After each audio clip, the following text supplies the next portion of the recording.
Oo, sabi nga niya na-dismiss na Bakit hindi ka pa tapos? Napahiya kasi, mamaya mapapakita pa tayo ng mga video tungkol dyan. 2016 dismissal order ng senador. Pinapalabas daw ngayon ni Villanueva na hinaharas siya dahil sa kasong ito. Tama ba yun? Di ba? At hindi lumabas yan sa ating lahat. People of may interest sa taong bayan, binoto natin ng tao. Tapos ganon? Bakit hindi mo pa drug testin si Bongbong? Pinoto ng tao si Bongbong, nire-request ng tao drug test niya, ba't hindi nyo pilitin? At saka, matagal nang sinasabi ni yan, ni Tess Daman yan, matagal niya nang sinasabi yan kasi lumabas na yung issue na yan before. Ito kasi itong si Villanueva, dilawan yan Hindi nila pwedeng sabihin na tao ni Duterte yan, kaya itong si Ombudsman dati, kaya ni-reverse o yung kanyang motion for reconsideration ipinaburan dahil tao ni Duterte yan, si Villanueva. Hindi, tumakbo yan under Liberal Party, dilawan yan Dilawan yan. So hindi nila masasabi na itong si Villanueva ay tao ni Duterte. Kaya na yung kanyang kaso, na-dismiss yung kanyang kaso. Na-dismiss yung kanyang kaso dahil valid yung kanyang argumento. So ang sinasabi nito ni Boying, binoto ng tao, bakit hindi nila nilabas? Bakit? Nasa trabaho ba ng ombudsman yun?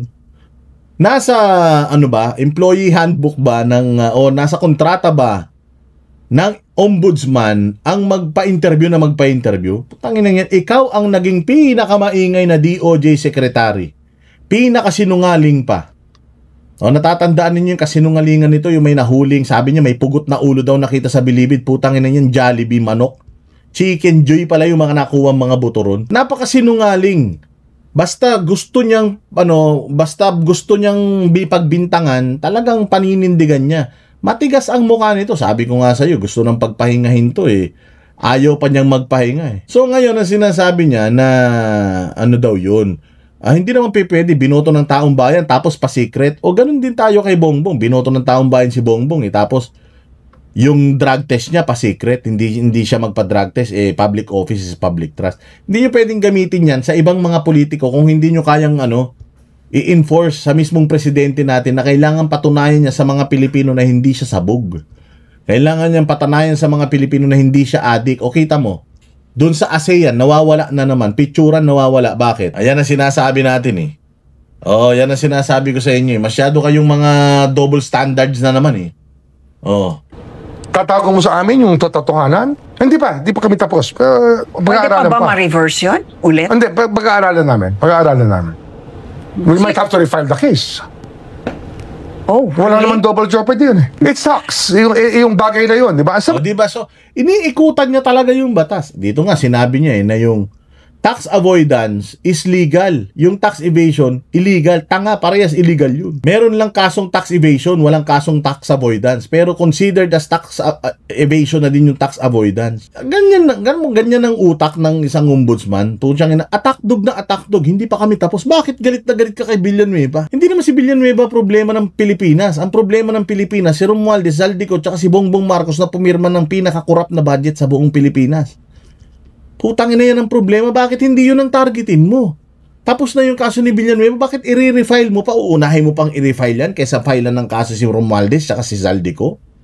Anak ng tinapay, nung klaseng tao ka? Wala pang pahayag tungkol dyan si Villanueva.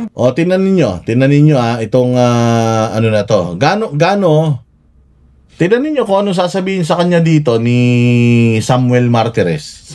Ayan. Tignan ninyo kung anong sasabihin sa kanya rito ni Martires. Taho at wag puro press conference. Yan naman ang banat ni dating Ombudsman Samuel Martires matapos umano siyang ilagay sa spotlight ni bagong Ombudsman Boying Remulla. Yan ba? Kasi sabi ni Rapi Tulfo, hindi daw sinisisi sa nakaraang administrasyon. Anong ginagawa nyo ngayon? Hindi ba last administration itong itong si ombudsman? Itong ombudsman na to, di ba? Nakaraang administrasyon yan ng ombudsman. Bagong administrasyon na ng ombudsman si Boying, pero sinisisi niya yung nakaraang administrasyon dahil sa mga dinismiss nila. Putya, karapatan ng ombudsman yung man-dismiss. Trabaho niya yun Tapos kini-question nyo dahil lang hindi akma doon sa Hindi akma sa gusto nyong mangyari na kuryente kayo, bobo kayo, dahil hindi kayo nagre-research. Mantakin mo na sa system, Control F mo lang pala. Control F, makikita mo na yung kaso dismissed. At nakalagay doon kung bakit dismiss yung kaso na yun. At kung halimbawa, yung pag-dismiss netong ombudsman natin, illegal, di sana yung mga nagsampa ng kaso kay Villanueva, nag-ingay. Di sana nag-refile sila ng ng kanilang appeal doon sa ruling ng nitong ombudsman na to. Kasi nung tawag dito, inindict siya ni Carpio. Anong ginawa ni Villanueva? Motion for reconsideration. Nanalo siya sa motion for reconsideration niya under the leadership of itong ombudsman na to. Di sana yung nagsampa ng kaso sa kanya kay Villanueva, motion for the motion pa yung ginawa nila.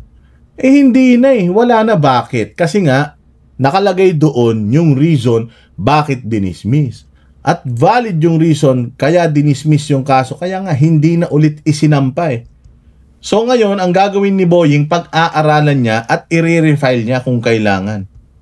Pero ito ang masasabi sa iyo ni Ombudsman Martires. Sa pagbaligtad niya sa dismissal order laban kay Senator Joel Villanueva, kumbinsido siyang paraan lang ito para matakpan ang mga mahalagang mga kaso. Narito ang agenda report ni Joash Malimbat. But I would advise Ombudsman Remulla, if you are listening, you work. Stop conducting press conferences almost every day. Tama. Magtrabaho ka, Boying. Panagutin mo yung mga magnanakaw sa gobyerno. Panagutin mo, hindi yung press con ka ng press con. Sa bagay, talagang magpapapress con niya. Ikaw ba naman, muntik ka na mamatay 5 beses, bali 6 na beses. Nagkaroon ka ng 6 na, 6 na pagkakataon na pwede kang mamatay. O kaya talagang susulitin niya hanggat humihing at pumipintig ang puso ng tokmol na yan. Magpapapress ko niyan para yung mukha niya hindi makalimutan. Pero ito ang masasabi sa ni Martires, hindi ako kasing epal mo. Na lahat na lang ng kilos ko kailangan kong i-press ko dahil hindi ko man trabaho yan. Ang trabaho ko mag-prosecute ng mga kawatan na taga-gobyerno. Hindi ko trabaho ang mag-prosecute or magpa-press con at doon mag-hearing. Magtrabaho ka, puro ka interview. Because you will never know what is really happening in the office of the Ombudsman. Diversionary tactic lang ang umano'y secret decision sa reversal ng dismissal order kay Senator Joel Villanueva. Yan daw ang nakikitang motibo ni former Ombudsman Samuel Martires sa mga pahayag ni Ombudsman Boying Remulla. Matatandaan kasing tila na kuryente si Ombudsman Remulla noong nakaraang linggo matapos niyang sabihin na susulat siya kay Senate President Tito Soto kaugnay ng 2016 dismissal order ni former Ombudsman Conchita Carpio Morales laban kay Villanueva. Bago madawit ngayon sa flood control scandal, una nang nasangkot ang senador sa PDAF o pork barrel scam. Sa kaparehong araw ng naging Alam nyo kung magkano yung pork barrel na yan na pinagtatalunan? Malaking issue na yan nun 10 million. 10 million. Alam mo ngayon kung magkano ninakaw? Trilyon. So ngayon, ito si Boying, ang gusto niyang habulin yung 10 million. Well, maliit, malaki. Ano yan? Kung talagang ninakaw, dapat parusahan. Pero ang punto kasi dito, pwede natin gawin yan on a later day. Mas i-prioritize natin yung trilyon kaysa 10 million. Diba kasi mas malaking pandarambong yun At saka yun, presko pa, bago pa. Yung mga sangkot dito sa trilyon pagnanakaw na ito, hindi pa nila maitatago yung mga pera na yan. Hanggat kaya pa nating habulin, dapat ngayon natin, kung sabi nga, strike while the iron is hot. Kaya lang hindi ang gustong mangyari nito ni Satanas. Yung 10 milyon habulin, yung bilyon, baya mo. Parang ganun ang gusto niyang mangyari. Announcement ni Remulla, binawi niya rin agad ito matapos ang ilang oras. Natuklasan daw kasi ng Nakakahiya yun. Sobrang nakakahiya yun. matalino man to si Remulla. Alam mo, bilib nga ako dyan nun eh. Matalino yan. Bilib ako dyan nung congressman yan. Nung Pro Duterte. Bilib ako dyan. Pero po siya yan. Nung naging DOJ secretary, naging ombudsman, naging baliw na. Ibang klase. Kanyang opisina na 2019 pala binaligtad ang dismissal order ni Villanueva matapos aprubahan ni Martires ang isang resolusyon na pumapabor sa motion for reconsideration ng senador. Sa kabila ng malaking pangalan ni Villanueva, hindi ito lumabas sa media o sa publiko. Kaya ani Remulla, tila isang secret ruling ang nangyaring reversal. Sa programang The Spokes ng Billionaire News Channel, inamin ni Martires na siya mismo ang tumanggi na i-publish ang naturang desisyon. Paliwanag ni Martires, ayaw niyang mapolitika ang naging resolusyon ng Office of the Ombudsman. If I publish it, if I talk about it, sasabihin ng tao, kinakatigan ko si Joel Villanueva. Okay? Kinakampihan ko si Joel Villanueva. At the time I signed, I approved that resolution, Yes. granting the motion for reconsideration, hindi ko kilala si Joel Villanueva. The first time I met him was in the Senate during the budget hearing. I don't know Joel Villanueva. Kaya lang, pag binigyan ng kulay, di ba? In masisema ngayon, yung secret decision, binigyan ng kulay eh. Tila ginagamit lang din daw ang issue ng reversal para mailihis ang mga dapat pag-usapan. Sinasabi niya na secret kasi nga, para mapagtakpan na tanga siya. Tapos, humanap pa siya ng confirmation sa mga media. O, alam nyo ba yon? Alam nyo ba yon? Natural, hindi. Bago lang yung mga yan. Tsaka natural, hindi. Hindi nga nagpa-presko nito eh. O, pero tanungin mo yung mga taga-Office of the Ombudsman. O, totoo ba na, alam nyo ba na na-dismiss yung kaso ni... Oo, nasa system nga eh. Kung nasa system, hindi secret yun. Nasa system eh. Kasi kung secret yun, wala sa system. The fact that it is in the system at it can be checked in the system kahit na sinong tao, Poncio Pilato, makikita siya sa database ng ng ombudsman. Hindi sikreto 'yun. Naging sikreto lang, pinalabas nyo lang na sikreto kasi nabisto kayo.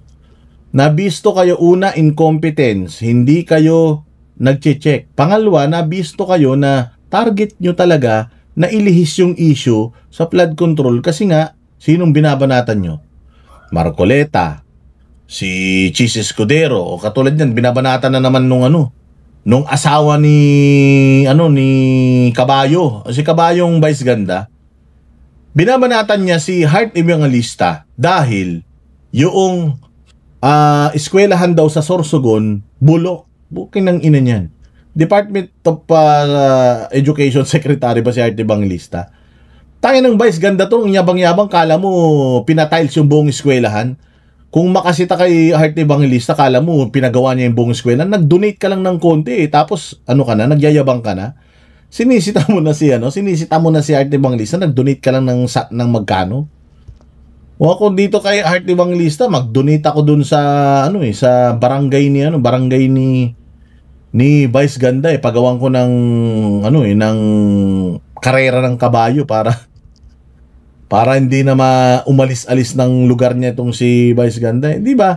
So makikita mo yung target, pare-parehas yan, media, yan yung mga target. Ang target si Cheese, si Bongo, Bato, Marcoleta, si Cayetano, si Villanueva, Jinggoy.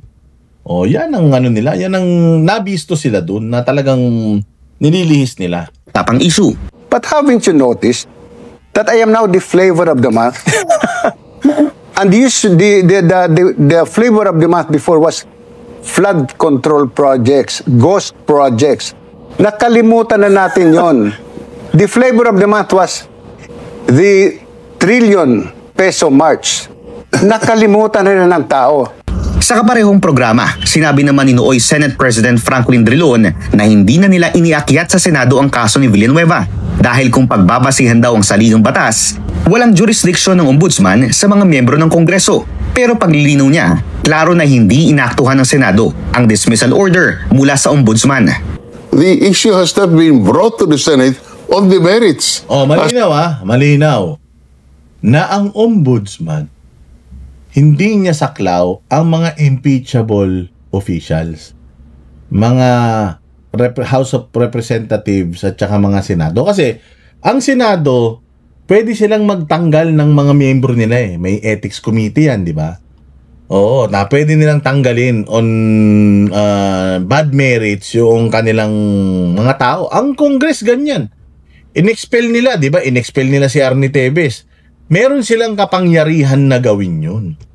Oh, yun ang tanong dito, noong na-dismiss yung kaso ni Villanueva, which is nung 2019, sino Senate President niya? Si Tito Soto? Di ba? Sino ba Senate President nun? O, kung sino man ang Senate President nun, dapat tinake up itong kaso na to na kung na-dismiss yung kaso niya sa Ombudsman, the Senate can investigate their own member. And pwede nilang tanggalin o hindi tanggalin itong si Villanueva kung sa tingin nila may kasalanan talaga, tatanggalin nila. Kung sa tingin nila walang kasalanan, hindi nila tatanggalin. O, so noon, yun nga yung sinasabi nito ni Drilon na hindi na namin niya na-take up kasi nga, ang Ombudsman, wala naman talagang jurisdiction.